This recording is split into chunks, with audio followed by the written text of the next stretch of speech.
안녕하세요. EBS 뉴탐스러 한국지리의 이은지입니다.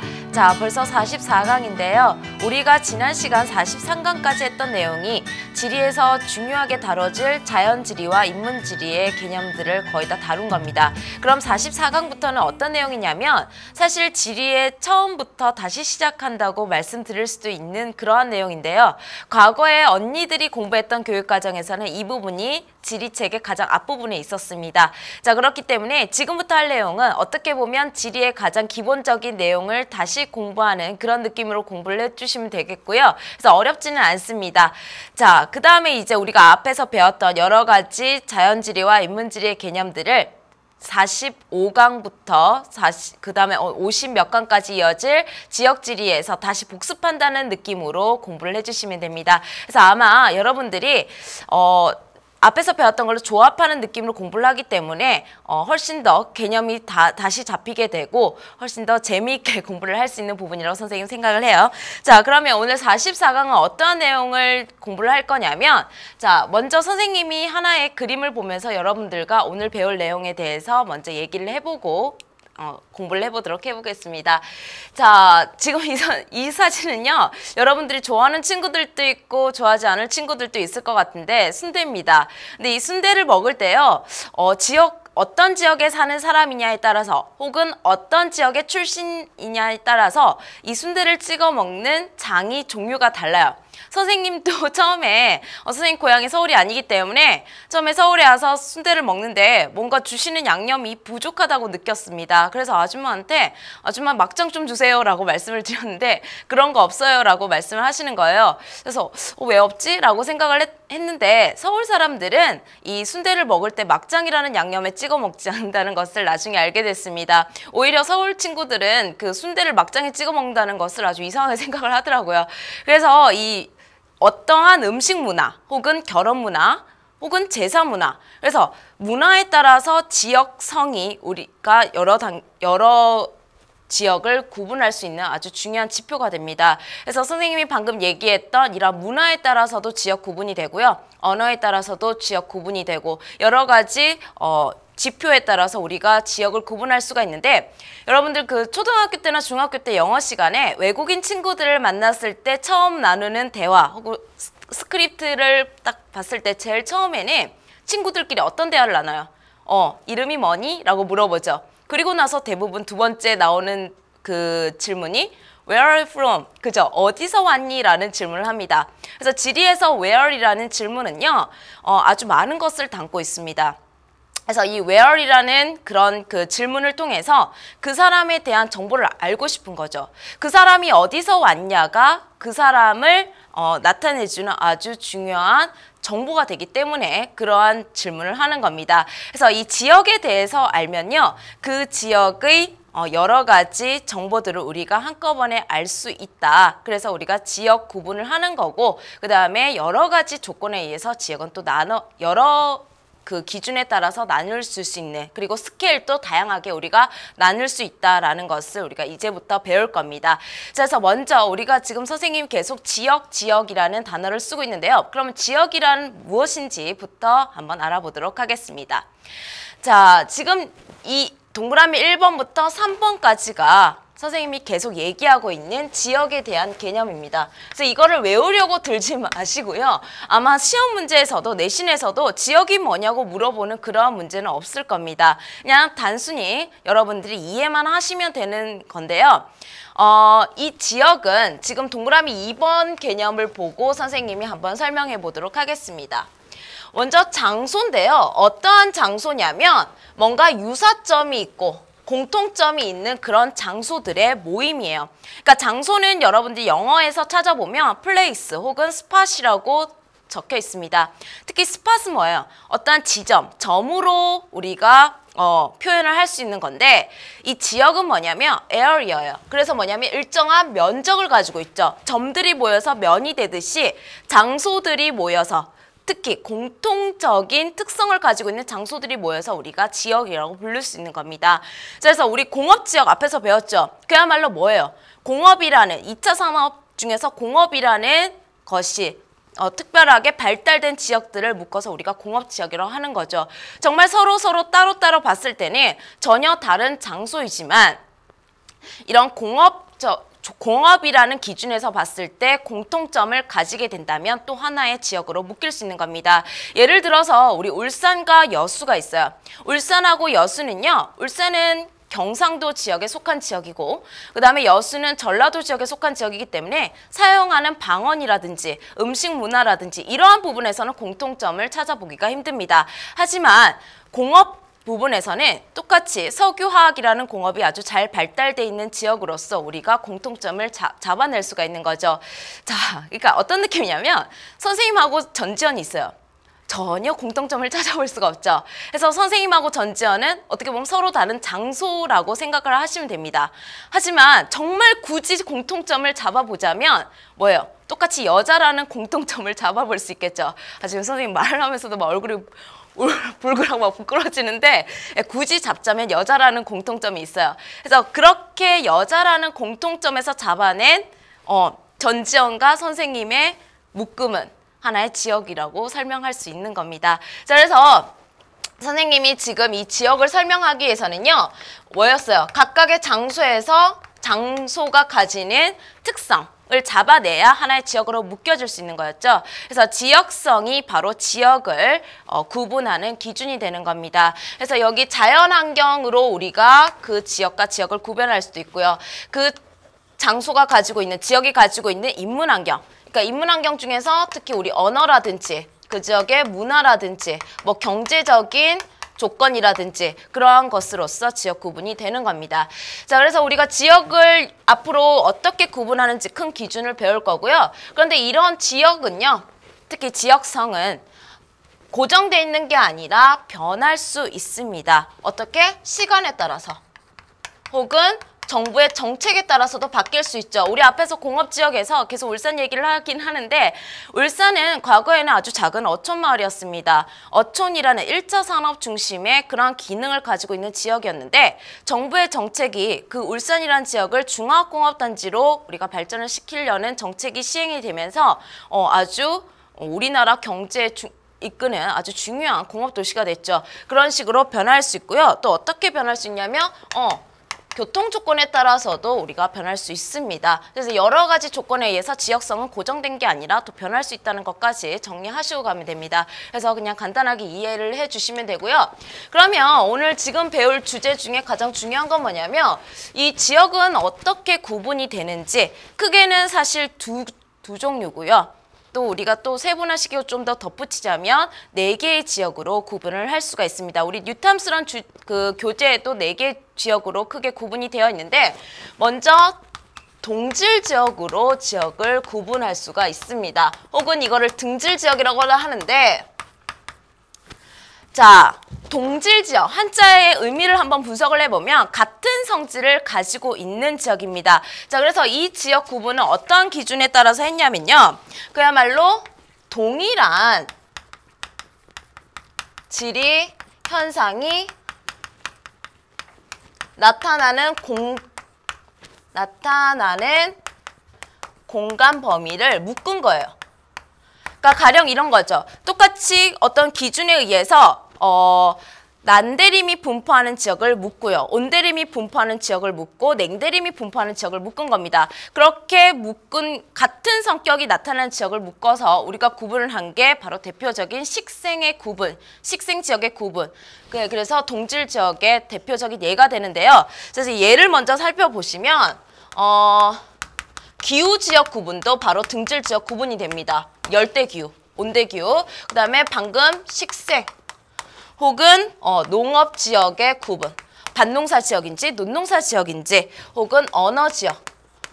세계적인 스케일에서 보면 거기가 영어권인지 프랑스어권인지 독일어권인지 이렇게 같은 성격이 나타나는 지역을 묶은 거예요. 그런데 여기서 중요한 건 뭐냐면 이거는 각각의 지역, 각각의 지역이라는 건 뭐냐면 밭농사 지역과 논농사 지역 간에는 뭔가 상하 관계, 계층 관계가 있는 게 아니라 그 지역들 간에는 어떠한 관계 있다? 똑같은 대등한 관계에 있는 겁니다.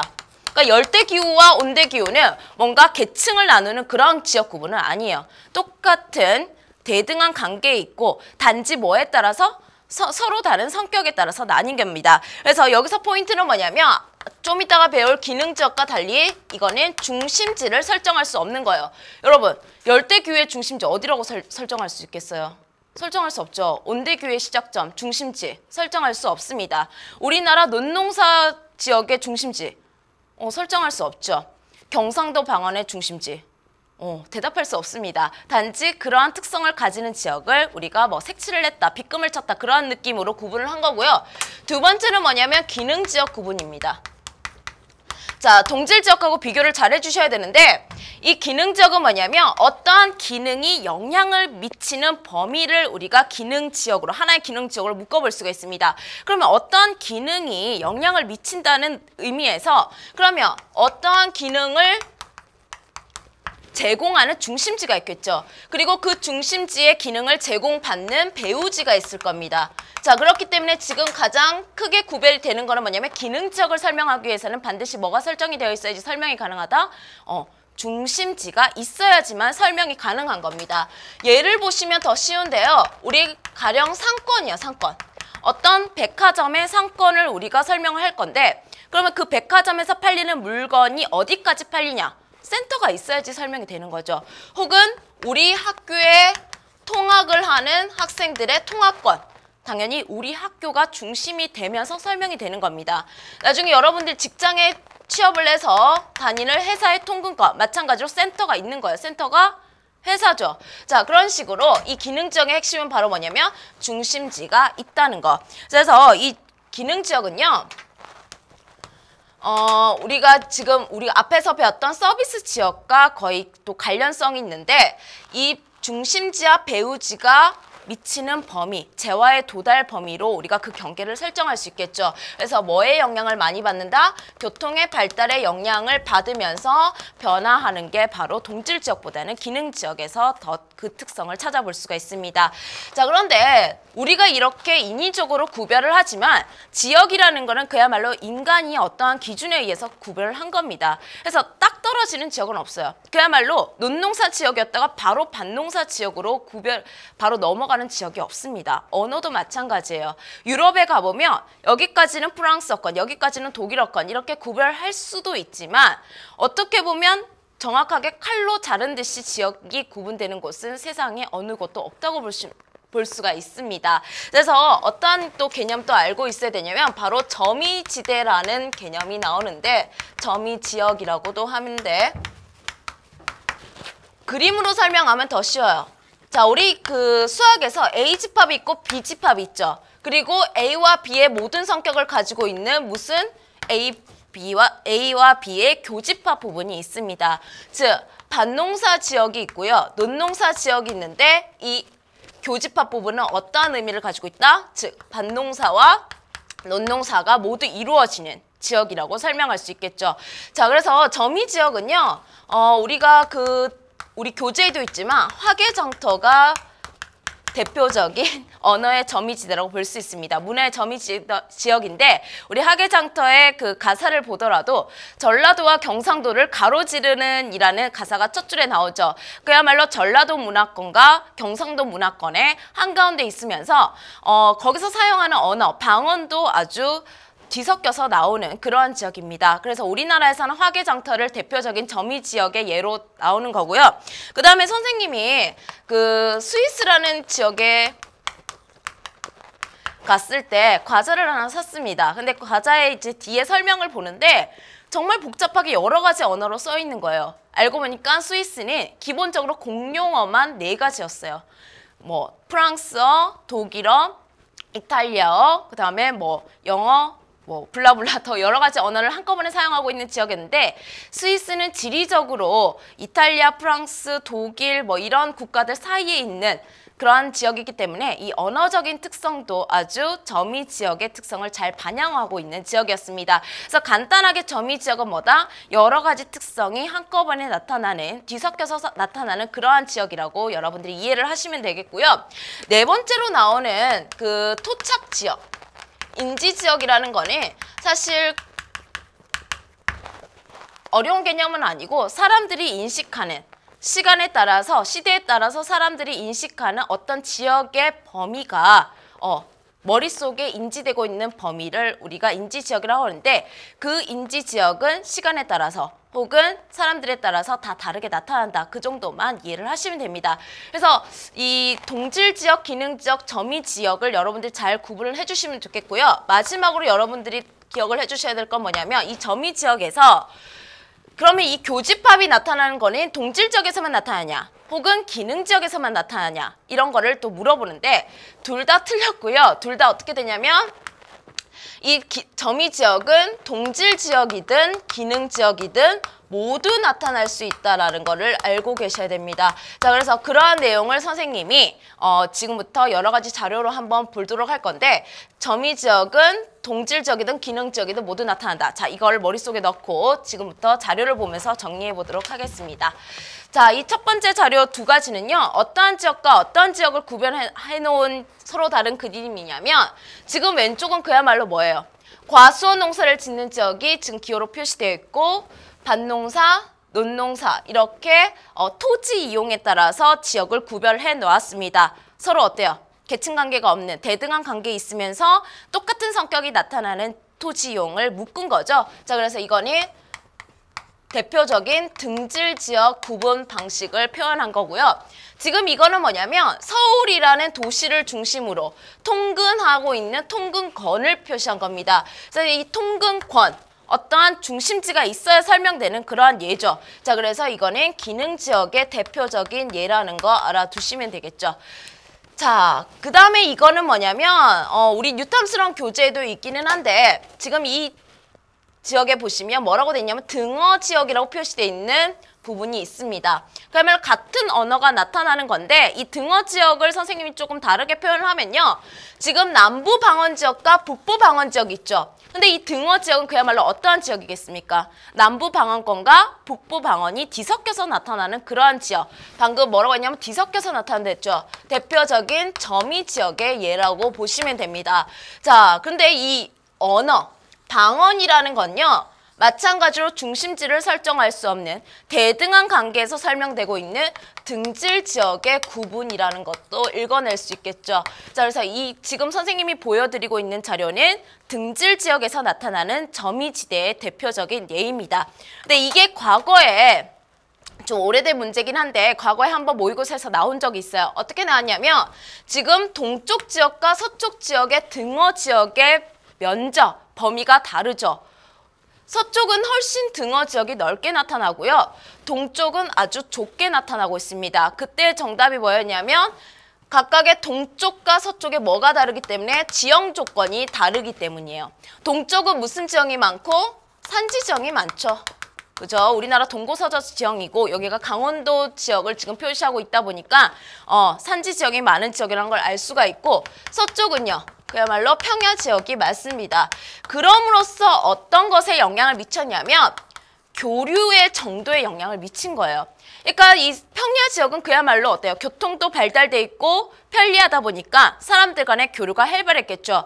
그러니까 교류가 훨씬 더 활발한 이 서쪽 지역에서 등어 지역은 넓게 나타나는 거고요. 섞인 지역이 더 넓게 나타나는 거고 상대적으로 강원도 동쪽 지역 같은 경우에는 이러한 지형 조건 때문에 교류가 활발하지 못했을 겁니다. 그러다 보니까 훨씬 더 구분이 명확하고 뒤섞인 지역이 좁게 나타난다. 여기까지도 나온 적이 있습니다. 자, 그래서 여러분들 이 등질 지역에서 점이지대 예시 한 번 더 살펴보시면 되고요.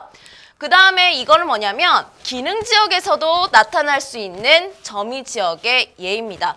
여러분들이 만약에 여기에 살고 있다고 생각을 한번 해보세요. 우리 집이 여기인데 자, 오늘은 여기 있는 치킨집에서 한번 치킨을 시켜 먹고 싶었어요. 근데 한번 시켜 먹고 보니까 맛이 없어요. 하루는 또 이 B 지역에서 B 치킨집에서 치킨을 먹어봤습니다. 자, 방금 지금 치킨이라는 어떠한 상품이 팔리고 있는 그런 상점의 얘기를 하는 거죠. 즉 상권이라는 예를 통해서 지역을 구별을 해놓은 건데요. 이 상권은 대표적인 뭐냐 하면 기능 지역의 예시입니다. 어떠한 센터가 있어야지 그 상권을 이야기할 수 있겠죠. 그래서 A 상권의 A 치킨집의 상권은요. 지금 보시다시피 이렇게 설정이 되어 있습니다. 그 다음에 B 치킨의 상권은요. 이렇게 설정이 되어 있죠. 자, 그렇기 때문에 내가 살고 있는 이 지점은요. 어떻게 이야기할 수 있다? A 상권과 B 상권의 점이 지역이라고 얘기를 할 수 있는 겁니다. 여러분들도 아마 대단지 아파트에 살고 있는 친구들은요. 내가 살고 있는 아파트에서 어떤 한 학교만 통학하는 건 아닐 거예요. 어떤 학생들은 여기 있는 학교로 통학하는 학생들이 있을 거고요. 어떤 학생들은 다른 학교에 통학을 하고 있는 학생들도 있겠죠. 그렇게 되면 통학권을 설명할 때도 우리 아파트 단지는 A 학교와 B 학교의 점이지대에 속한다고 얘기를 할 수 있는 겁니다. 그래서 선생님이 지금 얘기하고 싶은 거는 뭐냐면 등질 지역에서든 기능 지역에서든 둘 다 뭐가 나타날 수 있다? 점이 지역이 나타날 수 있다라는 것을 이해를 하시면 되겠죠. 자, 그래서 여기까지 지역 구분의 중요한 내용을 다뤄봤으니까 넘어가도록 하겠습니다. 자, 그래서 여러분들이 이제까지 다뤘던 것을 정리를 하면요. 이 지역이라는 건요. 사람이 어떻게 기준을 잡냐에 따라서 둘 다 우리가 나눠볼 수 있는 겁니다. 지금 이 똑같은 이 A 지역이라고 선생님이 얘기를 해보면 가 지역이라고 할 거예요. A, B 초등학교가 있으니까 이 가 지역을 내가 등질 지역으로서 구분을 하면 이렇게 나타날 수 있고요. 혹은 기능 지역에 따라서 나눠보면 이렇게 나눌 수 있다는 겁니다. 즉, 지역 구분은 한 가지 기준에 의해서만 나눠지는 게 아니라 여기서 얘기하는 건 바로 뭐다? 여러 가지 기준에 따라서 구분할 수 있다. 그것을 기억해 주시면 되는 거고요. 자, 그러면 몇 가지 확인을 해서 여러분들과 복습을 한번 해보도록 하겠습니다. 자, 지금 딱 보다시피 가하고 나는요 똑같은 지역이에요. 지금 도로망이라든지 건물의 배치가 똑같은 걸 보니까 지금 똑같은 지역인데 마찬가지로 왼쪽은요 그야말로 주거 기능이 있는 지역을 아파트 단지가 혹은 주택 단지가 모여 있는 것을 색칠했다는 느낌으로 보시면 되겠죠. 그래서 주거 지역이 있고 그 다음에 상업 지역이 있고 그 다음에 공업 지역, 그야말로 같은 성격이 나타나는 지역으로 구분한 등질 지역의 구분입니다. 자, 오른쪽은 뭐냐면 어떤 학교의 통학권. 자, 통학권 대표적인 기능 지역 구분이죠. 자, 그래서 1번을 먼저 보도록 하겠습니다. 가나 지역의 범위는 구분 기준에 따라서 이렇게 다르게 우리가 구분을 할 수 있죠. 맞는 얘기입니다. 자, 가는 도시권, 상권, 통근권과 같은 지역 구분에 속한다. 자, 대도시권, 상권, 통근권 어떠한 다 중심지가 설정이 돼야 설명할 수 있는 그러한 예시들이죠. 그렇기 때문에 가가 아니라 나에서 우리가 설명할 수 있는 그러한 예가 될 거고요. 지금 3번을 보시면 가의 지역 구분에는 나의 지역 구분보다 지역 간의 상호작용. 자, 어디 핵심이냐면 지역 간의 상호작용에 있습니다. 여러분 이거 어디서 되게 중요하게 배웠죠? 상호작용이 있음으로써 뭐가 발생한다? 계층이 발생했죠. 그래서 우리가 이걸 어디서 배웠냐면 도시체계라는 단원에서 아주 중요하게 배웠던 기본 내용이었습니다. 자, 계층이 발생한다. 체계가 발생한다. 상하 위계 질서를 설명할 수 있다. 자, 이거는 어디에서 얘기할 수 있는 거죠? 기능 지역이죠. 선생님이 등질 지역은 어떠한 상하 관계를 설명할 수 없는 그러한 예시들이라고 했습니다. 그렇기 때문에 똑같은 대등한 관계라고 했기 때문에 자, 이것은 마찬가지로 또 나에서 설명해야 되는 그러한 예시겠죠. 자, 마지막으로 네 번째 걸 한번 보시면 나에서 지역의 크기는 중심지가 보유하는 기능의 정도. 자, 우리 중심지 이론에서 뭐라고 했냐면 그 중심지가 가지고 있는 기능이 크면 클수록 그 중심지를 뭐라고 한다? 고차 중심지라고 이야기한다고 했죠. 그래서 고차 중심지로 가면 갈수록 뭐가 넓어져요?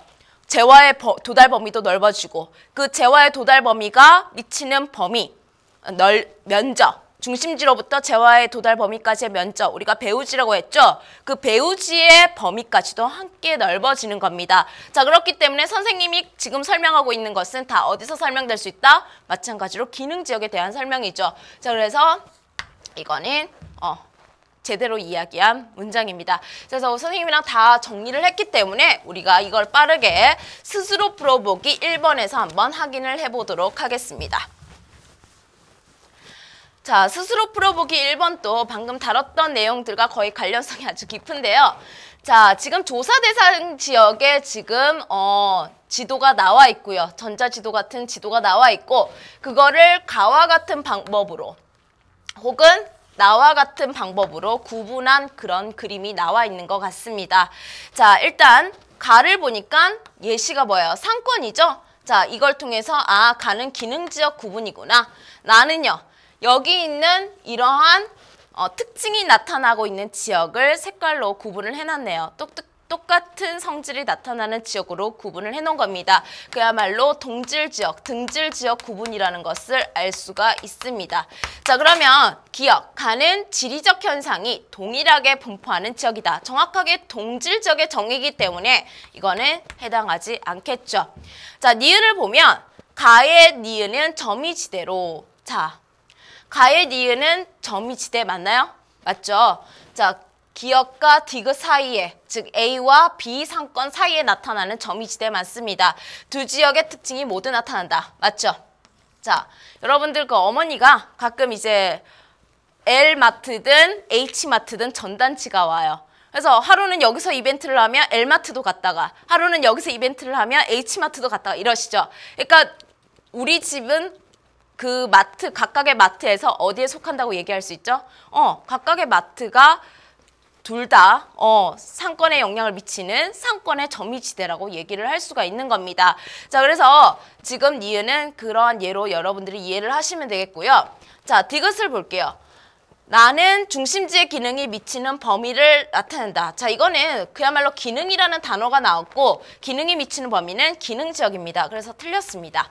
자, 교통의 발달은 어떤 지역의 상호작용을 더 활발하게 하겠죠. 교류를 활발하게 하겠죠.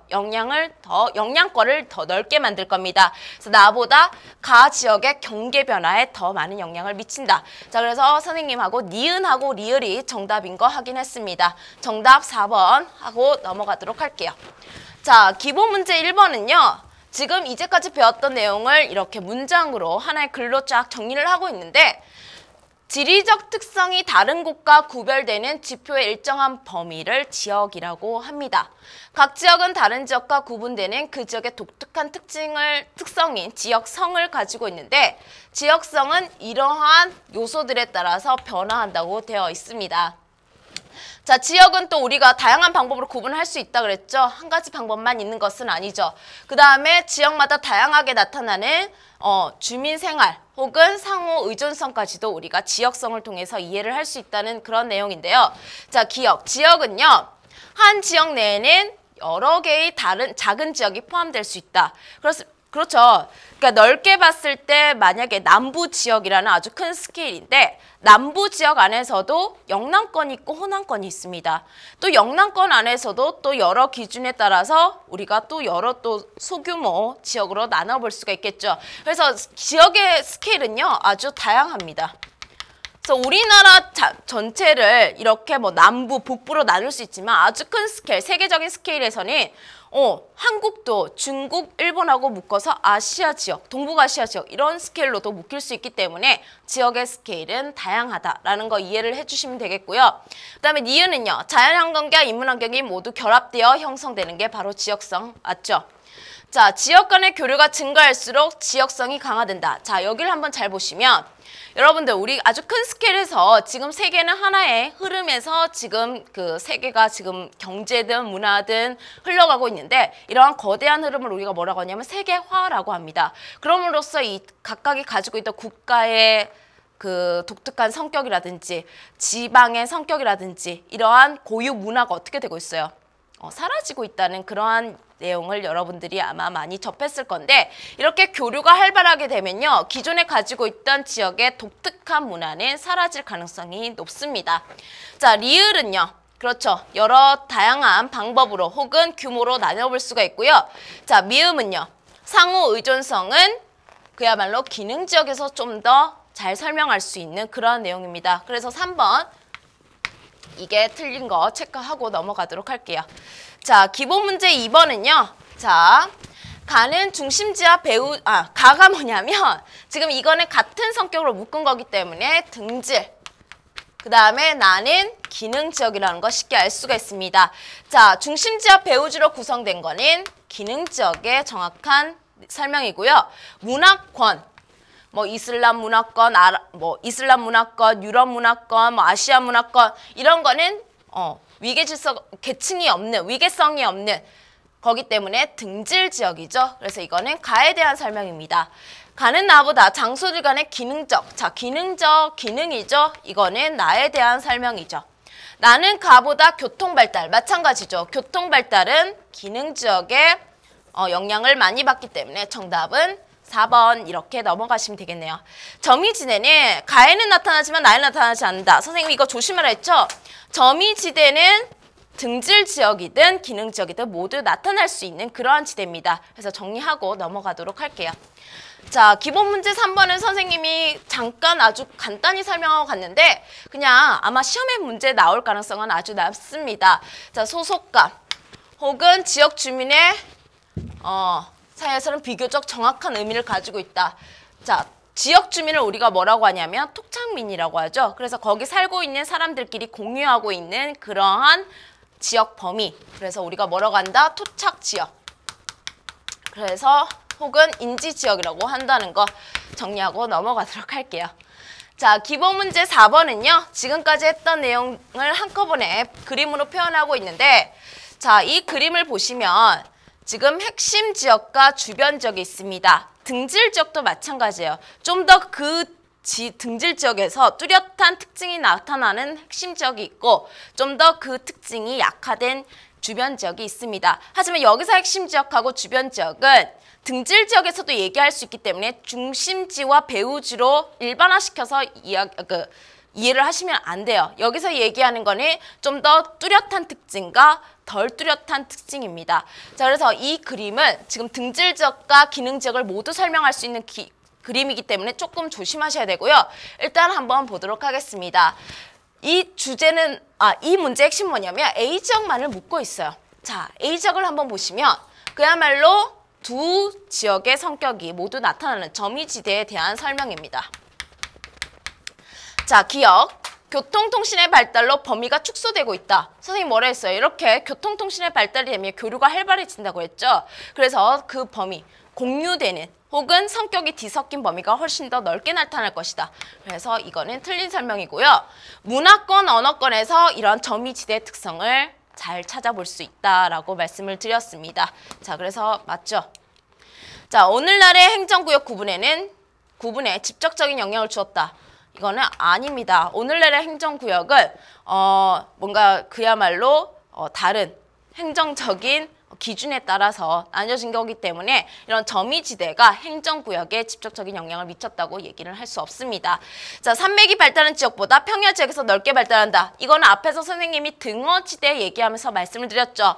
평야지대라는 것이 교류가 활발한 지대. 그렇기 때문에 점이지대가 넓게 발달한다. 앞에서 얘기했던 이거와 기억 보기와 연관되는 설명입니다. 그래서 맞는 설명은 니은하고 리을 마찬가지로 정답 4번 체크하고 넘어가도록 할게요. 자, 심화 문제 1번인데요. 심화 문제 1번은 예전에 나왔던 모의고사 문제 중에 아주 좋았던 문제입니다. 지금 한번 보시면 아주 좋았던 문제인데 지금 하나의 지역을요. 지금 상업지역, 주택지역, 공업지역, 상권 이렇게 구분을 해놨는데 지금 위에 세 개는요. 그야말로 상업시설이 모여있는 지역을 우리가 상업지역이라고 얘기를 하는 거예요. 그래서 이 상업지역하고 상권은 여러분들이 조금 주의하셔야 됩니다. 상업지역이라는 글자를 봤을 때 기능지역 구분이라고 착각하시면 안 돼요. 무슨 말이냐면 그야말로 백화점들이 모여있는 지역이에요. 그래서 그 백화점들이 모여있는 지역은 그야말로 상업 기능이 뚜렷하게 혹은 공통적으로 나타나는 지역이죠. 그래서 상업지역 구분은 단순하게 동질지역 구분이고요. A백화점, B백화점, C백화점이 판매하고 있는 상품의 판매 범위로 우리가 이 지역을 구분을 했다면 그거는 상권, 기능적 구분이 되는 겁니다. 자, 그래서 지금 이렇게 구분을 한 거는 그야말로 뭐냐면 등질지역 구분이고요. 그 다음에 어떻게 보여야 되냐면 A의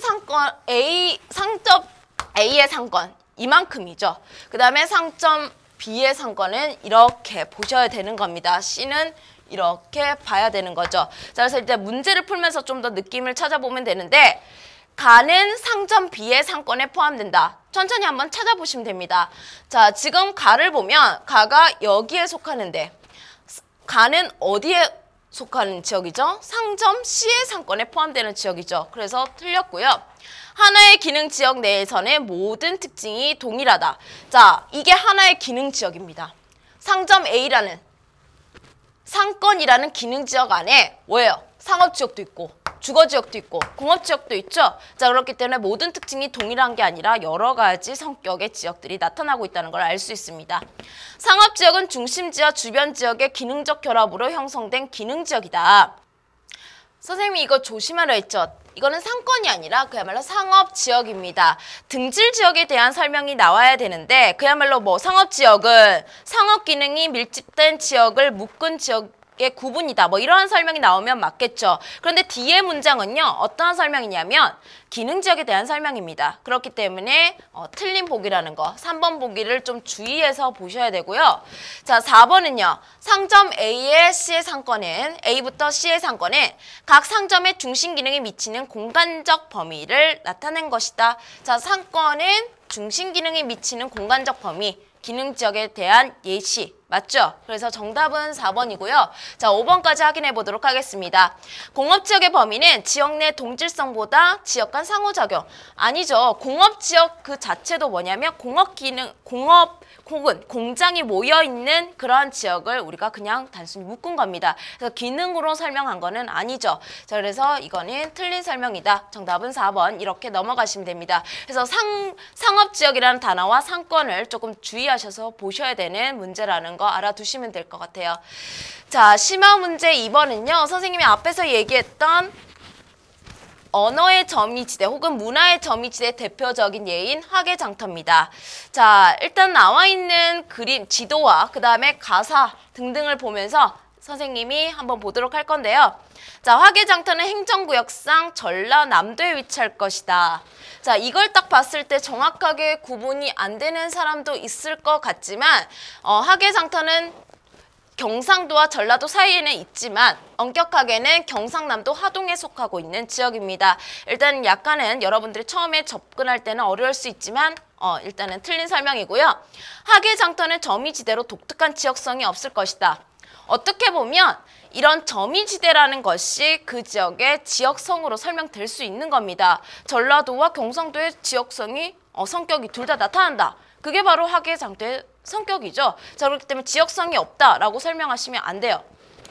자, 전라도 방언, 경상도 방언, 다양한 방언이 사용될 수 있다. 그렇죠?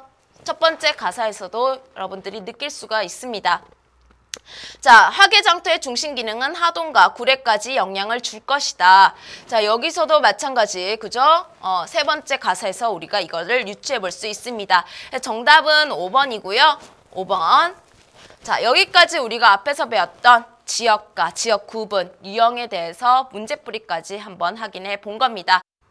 자, 다음은 우리나라 지역 구분인데요. 지금 이렇게 한꺼번에 보여드리고 있는 여러 가지 지역 구분은 다 외우라고 보여드리는 게 아니라 선생님이 얘기하고 싶은 것은 우리나라라는 하나의 큰 지역을 이렇게 다양한 기준으로 나눌 수 있다. 선생님 앞에서 지역은 여러 기준으로 여러 가지 방법으로 나눌 수 있다고 말씀을 드렸죠. 그래서 과거에 전통적으로는 우리 조선을 8도로 나눠 봤고요. 우리 특별 강의 8강에서 선생님하고 상세하게 공부를 했었습니다. 그걸 오늘 한 번 더 볼 거고요. 세 개 지역으로 구분을 한다면 이렇게 북부, 중부, 남부로 구분을 할 수 있겠죠. 그래서 여러분들이 기상청 기상예보라든지 그런 걸 들으면 오늘은 중부 내륙 지역에 뭐 소나기가 내릴 것입니다. 그럼 중부 내륙이라는 지역이 어딘지 여러분들이 이런 지역 구분을 배우면 대략적으로 어떤 지역인지 이제 알게 되는 겁니다.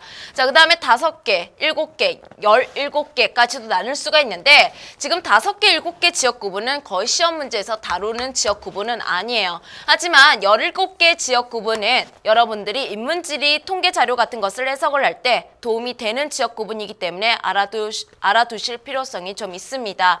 자, 특히 1개 특별시, 서울특별시, 6개 광역시, 8개 도. 여기서 8개의 도는요, 그 조선시대 8도와는 다릅니다. 남한에 있는 8가지의 도를 얘기를 하는 거죠.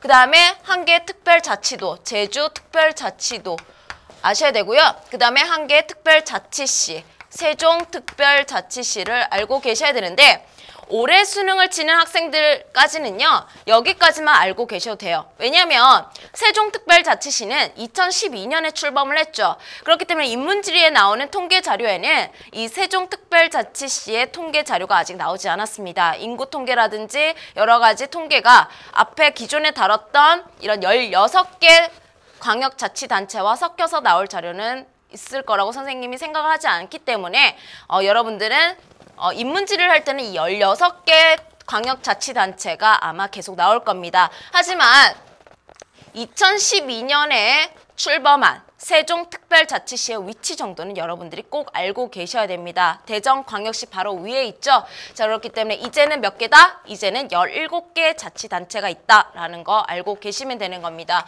자, 그러면 여러분들이 이제 전통적인 지역 구분, 이거는 사실 8강에서 하긴 했는데 우리가 그럼 확인하는 차원, 복습하는 차원에서 선생님하고 한번 보도록 하겠습니다. 혹시 더 자세한 설명을 원하는 학생들은요. 8강으로 넘어가서 한 번 더 복습해 주시면 됩니다. 자, 일단 북한 지역 혹은 이 강원도 지역까지, 지금 우리가 강원도라고 불리는 지역까지 이 세 개 지역은요. 아주 높은 고개, 천령이라는 고개에 있는 성을 기준으로 천령간의 서쪽 지역이라 그래서 관서, 그 다음에 관북 지역으로 우리가 나눠볼 수 있었죠. 그리고 우리 정철의 아주 대표적인 작품 중에 이 땡땡 별곡이 있습니다. 강원도 지역을 유람하면서 적은 기행문의 하나였는데요. 그죠? 바로 어디냐면 천령간의 동쪽 지역이라 그래서 관동이라고 불린 강원도의 옛 지명 명칭입니다.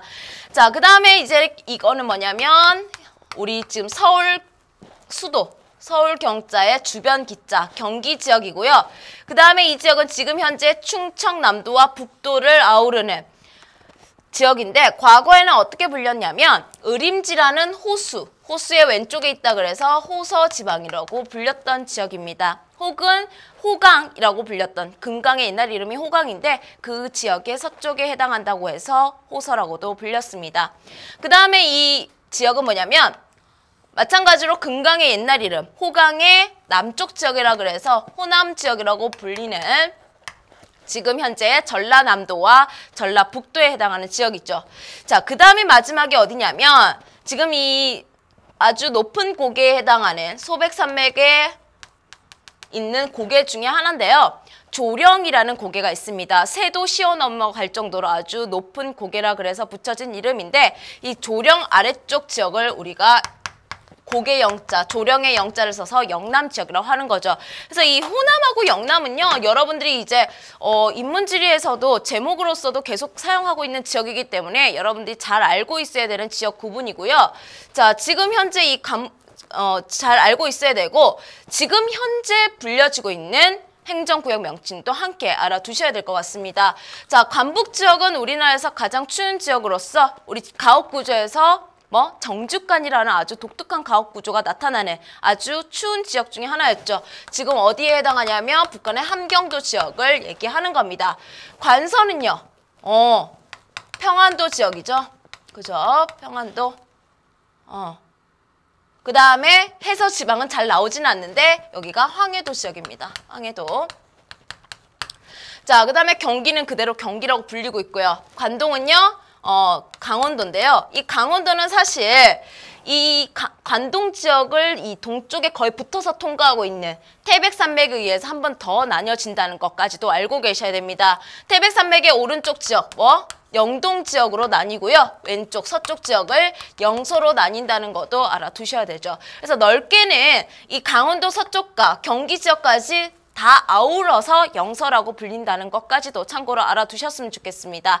자, 그 다음에 호서, 그 다음에 호남은 선생님이 전라도, 영남은 경상남북도를 얘기한다는 것까지 한꺼번에 정리를 잘 해주셨으면 좋겠고요. 자, 그래서 선생님이 앞에서 얘기했던 조령, 이 바로 이러한 모습이고요. 충청도와 경상도를 경계를 짓는 아주 중요한 고개죠. 과거에 경상도 도령들이 서울에 과거 시험을 치러 갈 때 반드시 이 문경세제 조령을 통과를 해서 지나가야 했다고 합니다. 자, 그 다음에 금강은요. 충청남도와 전라북도의 경계가 되는 그러한 물줄기로서 우리나라는 이 물줄기나 산줄기가 아주 중요한 행정구역의 경계가 됐기 때문에 지금 이 금강이 이 두 도의 경계가 되는 것도 여러분들이 보고 있습니다. 자, 그 다음에 대관령인데요. 그야말로 아주 높은 고개를 의미하는 그런 이름이라는 걸 알 수 있고요. 이 대관령의 오른쪽, 그 다음에 서쪽을 기준으로 우리 앞으로 열릴 2018년 동계올림픽에 그 영동 지방의 대표적인 지역인 강릉과 그 다음에 서쪽의 평창에서 대관령을 사이에 두고 경기가 이루어진다고 얘기를 하죠. 자, 그래서 이 대관령도 여러분들이 그 주변 지역을 잘 정리를 해 두셨으면 좋겠습니다. 자, 그 다음에 3개 지역 구분은요. 아주 간단하게 북한이 다 북부 지역이에요. 그죠? 북한이 다 북부 지역이고 그 다음에 중부 지역은요. 여러분들 이제 기상 예보를 들 때 중부 내륙이 어딘지 딱 보셨을 때 경기, 충청, 강원을 우리가 중부 지역이라고 한다는 거. 그 다음에 남부 지역을 시작으로 장마가 시작됩니다. 이러한 멘트가 나왔을 때 남부 지역이라는 게 바로 어디를 얘기하냐면 전라도와 경상도를 얘기를 한다라는 것도 여러분들이 알고 계셔야 되겠죠. 자, 그 다음에 이제 이건 5+2 강역 경제권인데 이거는 직접적으로 시험에 다룬 적은 없습니다. 하지만 여러분들이 어떤 내용인지는 교재를 통해서 한번 읽어보시면 되는 거고요.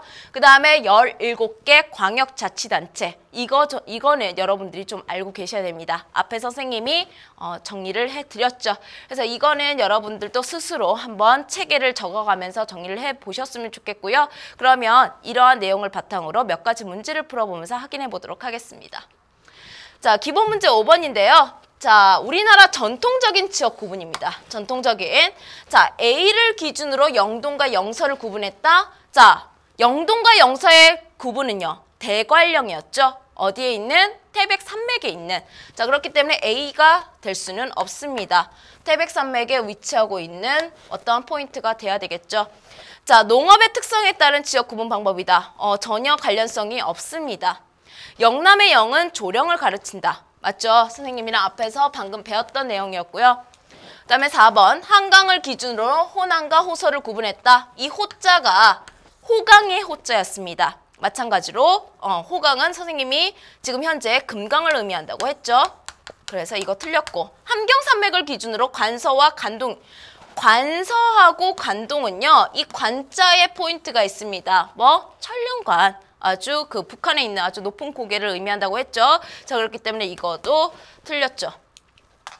자, 그 다음에 심화 문제 3번은요. 어떻게 보면 여러분들이 조금 까다로울 수 있습니다. 왜냐하면 지금 오늘날의 지역 구분을 정치, 행정, 광역, 경제권 또 다양한 지역 구분까지 다 알려주고 있는데 사실 우리나라 지역 구분하면요. 뭐 100가지로 구분을 할 수도 있습니다. 지금 가장 큰 구분을 나와 있긴 한데요. 1차적으로 구분한 거니 여러분들 그냥 이해를 하시면 돼요. 북한하고 남한의 구분입니다. 그리고 2차적인 구분이 17가지의 자치단체, 광역자치단체로 구분한 그 기준 얘기하는 거거든요. 자, 그렇기 때문에 기억은 지금 선생님 남한과 북한 얘기하는 거였으니까 틀린 거고 니은에 의해 우리나라 대도시 지역과 도농통합시 이거도 틀렸습니다. 이거도 나중에 우리가 한 번 더 살펴볼 그 계획에 있고요. 자, 3번 한번 보시면 디귿은 기존 경제 산업의 범위와 문화적 동질성 등을 고려해서 새롭게 설정된 이게 바로 5+2 광역 경제권에 대한 설명인데 지금 이제 알고 가시면 되는 거겠죠? 그래서 한번 읽어보시면 되는 거고요. 자, 리을은 중심 지역, 주변 지역이 기능적으로 결합된 공간 범위. 자, 문화적 특징이에요. 문화권, 언어권, 대표적인 동질 지역 구분이었죠. 그래서 여기는 지금 기능 지역에 대한 설명이기 때문에 이것도 틀렸습니다. 미음은 어떤 지리적 현상이 동일하게 등질 지역인데 물류 공간에 따른 자 물자의 흐름이에요. 이거는 뭐 기능과 관련되어 있죠. 자, 그렇기 때문에 기본만 충실해도 뭐가 틀리고 맞는지는 우리가 이해할 수 있습니다. 자, 여기까지 공부를 한 게 선생님하고 얘기한 지역 구분 그리고 우리나라 그 지역 구분의 기준에 따라서 전통 지역 구분과 현재 구분되고 있는 17가지 광역자치단체까지 선생님과 살펴봤습니다. 자, 별로 어려운 내용은 없는데요. 그래도 우리가 앞으로 다룰 내용들을 공부를 할 때 참고가 되는 아주 중요한 기본적인 내용이니까 잘 복습해 두시고 다음 강의는 마찬가지로 지리의 기본적인 내용들입니다. 지리 정보에 대한 내용인데요. 지리 정보와 그리고 지리의 꽃 답사를 가기 위해서 우리가 어떠한 과정 준비를 해서 가야 되는지 지역 조사 내용까지 함께 살펴보도록 하겠습니다. 그러면 다음 시간 45강에서 선생님과 함께 공부하도록 할게요. 자, 그러면 다음 시간에 만나도록 하겠습니다.